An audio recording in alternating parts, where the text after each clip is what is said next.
Salut tout le monde, c'est Anthony, ton moniteur de Saint-Cyprien Conduite. Aujourd'hui, on va mettre la lumière sur l'éclairage de ta voiture. Lumière, pas lumière. Lumière, pas lumière. Tu verras que circuler la nuit change énormément de choses. En effet, la visibilité est fortement réduite et tu ne pourras pas percevoir autant de choses que la journée. En gros, un piéton qui est en train de traverser à 200 mètres devant toi, la journée tu le vois bien, mais la nuit, si tes feux n'éclairent pas à plus de 150 mètres, tu ne pourras pas l'apercevoir. Heureusement, les feux des véhicules modernes sont quand même relativement puissants. D'ailleurs, la réglementation impose que tes feux de croisement éclairent au minimum à 30 mètres. Quant aux feux de route, ils peuvent éclairer à 100 mètres ou plus si tu as des super projecteurs. Tu mets des feux à LED là, full LED, wow, ça éclaire de ouf.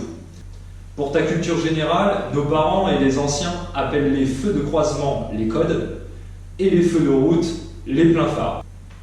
C'est certainement du patois. Bon, et les ampoules ne sont pas éternelles. Il se peut donc qu'elles tombent en panne. Je te laisse écouter la question. Question numéro 7. L'un des feux de route ne fonctionne pas.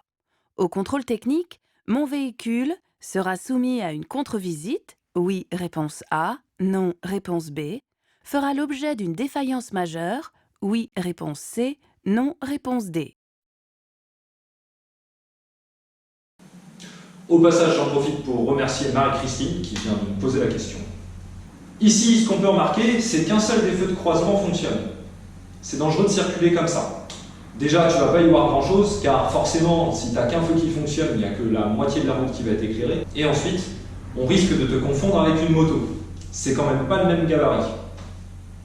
Donc imagine bien le type qui arrive en face, d'accord? Il arrive en face de toi, comme ça. Et il te prend pour une moto. Bah, tu te doutes bien qu'il va peut-être pas se passer de la même façon et il y a un risque de collision et de choc frontal. Putain, je le fais trop bien, quoi. Il y a un risque de choc frontal et c'est la mort. Ça, par contre, je ne vais pas le faire. Donc, lors du contrôle technique, que l'on fait tous les 2 ans pour vérifier l'état de ta caisse, les mecs vérifient évidemment si les feux fonctionnent.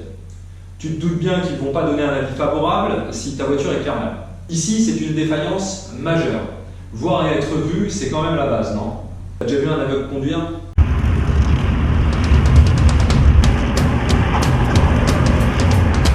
Donc forcément, le contrôleur va te demander de procéder aux réparations et il va te laisser un délai de 2 mois maximum pour lui ramener la voiture et vérifier si c'est bien réparé. C'est ce qu'on appelle la contre-visite. Ici, la bonne réponse, c'était A et C. A savoir, une défaillance mineure, c'est quand ton klaxon, par exemple, fait un bruit de casserole. En fait, c'est pas grave et du coup, il n'y a pas de contre-visite obligatoire. Une défaillance critique, là, c'est beaucoup plus grave. Ton véhicule ne peut plus partir en circulation, tu dois procéder aux réparations immédiatement. Généralement, c'est quand il y a une défaillance des freins ou une défaillance grave de la direction. Enfin bon, quand ton véhicule est dans cet état-là, je te déconseille de le prendre même pour l'emmener au contrôle technique. Tu appelles une dépanneuse et puis ça part au garage directement. Bien voilà, j'espère que la vidéo t'a plu.